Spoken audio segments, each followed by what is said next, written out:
Pakelkit koją, jeigu laukit Stalker 2.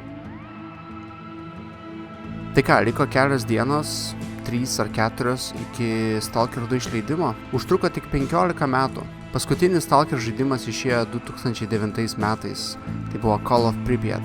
Stalker 2 šiaip buvo paskelbtas 2010 metais ir turėjo išeiti 2012, tačiau tais pačiais metais 75% developerių buvo atleista ir kompanijos ateitis buvo labai neaiški.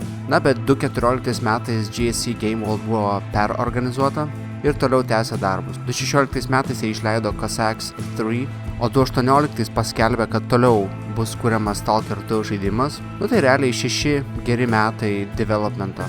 Aišku, karas Ukrainoje tikrai nepadėjo greičiau sukurti žaidimą, buvo ne vieną kartą perkeliama išleidimo data, o visa komanda turėjo persikelti iš Ukrainos į Čekiją. Tai jo šiek tiek sulėtino žaidimo kūrimą. Na, bet kelios dienos, nebedaug liko laukti ir turėsime Stalker 2. Kaip jūs?